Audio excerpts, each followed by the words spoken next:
चलिए क्लास शुरू करते हैं आज की। और welcome to all of you. आज की क्लास में हम लोग एक्सरसाइज 3 को फिर से आगे कंटिन्यू करेंगे। बहुत सारे क्वेश्चंस हैं, इसमें एक दो क्वेश्चंस नहीं है, बहुत सारे क्वेश्चंस हैं। तो मैं कोशिश कर रहा हूँ कि आपके पास तक जितने ज्यादा से ज्यादा क्वेश्चन मैं यहाँ पे आपको रोज की रोज देता जाऊं, ठीक है। तो क्वेश्चन नंबर 9 तक हम लोगों का हो गया है। आज की क्लास में हम लोग यहाँ पर बात करने वाले हैं क्वेश्चन नंबर 10 की। बोर्ड गीला है, थोड़ा देखना पड़ता है कि सूख गया है कि नहीं सूखा है। सूखे कपड़े से बोर्ड सही से साफ नहीं होता, ठीक है। थोड़ा सा गीला कर दो कपड़ा, फिर आराम से साफ हो जाता है। चलिए क्वेश्चन नंबर 10 को शुरू करते हैं। The difference between the two number is 14 and difference between their square is 448। तो फाइंड द नंबर्स। आपको नंबर बताना है। यहाँ पे आपको दो नंबर का डिफरेंस भी दिया गया है और उनका स्क्वायर भी दिया गया है, उनका भी डिफरेंस दिया गया है। उसके अकॉर्डिंग इसको सॉल्व करना है, ठीक है। तो इसकी एक्सरसाइज है 3E और क्वेश्चन नंबर है आज आपका 10। तो यहाँ पे जैसे बोल रहे हैं कि डिफरेंस ऑफ टू नंबर, तो difference of two number is 14, ठीक है। तो बोले difference of two number is 14। तो let the first number let the first number be x and second number be y. अब केस 1 के अकॉर्डिंग अगर हम चलेंगे तो क्या कह रहा है, x minus y equal to 14। दो नंबर का जो डिफरेंस है वो 14 दिया गया है, ठीक है। उसके बाद तुमसे कह रहा है कि and difference of their square is 448।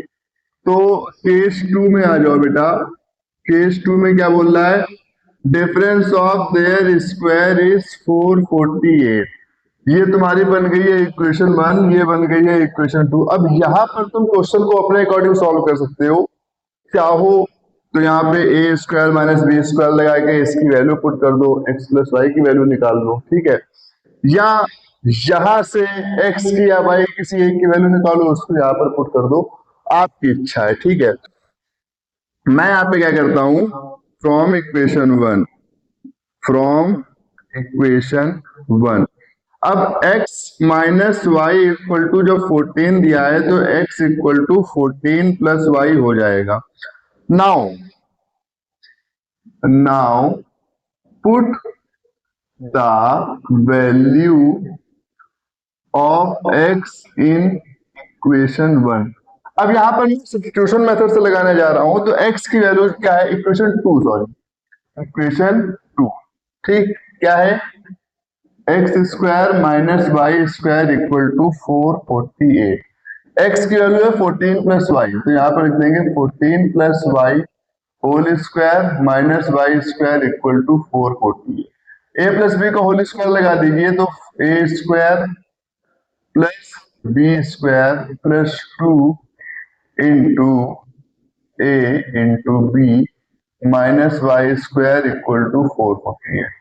14 का square 196 plus y square plus 28y minus y square equal to 448। Plus y square minus y square cancel हो जाएगा।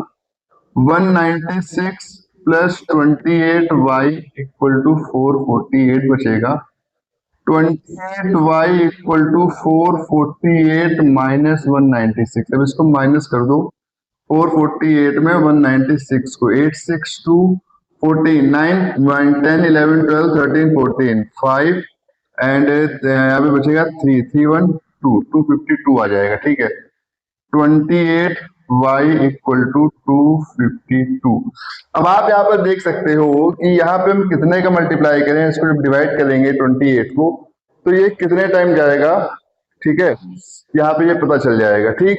दो 9 8 जा 72, 9 2 जा 18, 18 और 7 20, हाँ ठीक है, ठीक। तो y इक्वल टू क्या हो जाएगा, 252 अपॉन 28, ठीक। अब इसको जब तुम डिवाइड करोगे तो 28 9 जा पूरा चला जाएगा, 9 8 जा 72, 9 2 जा 18, 18 और 7 25, ठीक है। तो यहाँ पे तुम्हारी y की वैल्यू आ गई है बेटा 9। अब यहाँ पे put the value of y in equation 1। अब इक्वेशन 1 तुम्हारी कौन सी थी? x minus y equal to 14, x minus y equal to 14, x minus 9 equal to 14, x equal to 14 plus 9, तो x की वैल्यू क्या आ गई? 23। ठीक है, तो x की वैल्यू तुम्हारी आ गई है 23 और y की वैल्यू आ गई है यहाँ पे 9। ठीक, इसका एक बार आंसर चेक कर लेते हैं। Question number 10। ठीक, 23 और 9 दोनों ही आंसर सही आ रहे हैं। तो ये तुम्हारा यहाँ पे क्वेश्चन नंबर 10 का सॉल्यूशन हो गया है। ठीक है, x की वैल्यू 23 है और y की वैल्यू 9 है। ये दो नंबर हैं यहाँ पे। ये इस क्वेश्चन में तुम ये ना कंफ्यूज होना कि जैसे इसके आगे वाले क्वेश्चन आने वाले हैं कि 2 डिजिट 3 डिजिट, वहां बात नहीं हो रही है। यहाँ पे बात हो रही है कि कोई दो नंबर थे, फर्स्ट नंबर तुम्हारा x है, सेकंड नंबर y है। x माइनस वाई करोगे 23 माइनस 9 14 आ जाएगा, दोनों का स्क्वायर करोगे इक्वल टू में 448 आ जाएगा। तो यहाँ पे ये नहीं है कि 2 digit 3 digit, it doesn't mean. यहाँ पे मतलब है कि दो अलग अलग नंबर है, x की वैल्यू 23 है और y की वैल्यू 9 है। ठीक है, ये तुम्हारा क्वेश्चन नंबर 10 अभी सॉल्व हो गया है। क्वेश्चन नंबर 10 को हम लोगों ने यहाँ पे भी सॉल्व कर लिया है, मैंने आपको बता दिया है क्वेश्चन नंबर 10 किस तरह से करना है। इसके बाद बात करेंगे क्वेश्चन नंबर 11 की, वो आपको अगली क्लास में मिलेगा क्वेश्चन। पहले आप क्वेश्चन नंबर 10 तक क्वेश्चन लगाइए। क्वेश्चन नंबर 11 से क्वेश्चन पूरी तरह से डिफरेंट होने वाले हैं, क्योंकि यहाँ पे अब 2 डिजिट नंबर वाले क्वेश्चन शुरू हो जाएंगे जिसमें हम लोग वैल्यू को इंटरचेंज करते हैं। क्वेश्चन नंबर 9 तक क्वेश्चन लगा लिए हैं, क्वेश्चन नंबर 10 की क्लास आज हो गई है। क्वेश्चन नंबर 11 से हम लोग आगे शुरू करेंगे और उसमें क्या होगा कि एक दो क्वेश्चन आपने अच्छी तरह से समझ लिया तो आप सारे क्वेश्चन अपने आप लगा डालोगे। ठीक है, हम लोग मिलते हैं अपनी अगली क्लास में। तब तक के लिए आप लोग इन क्वेश्चंस को लगाइए और प्रैक्टिस को आगे कंटिन्यू करिए। Thank you so much.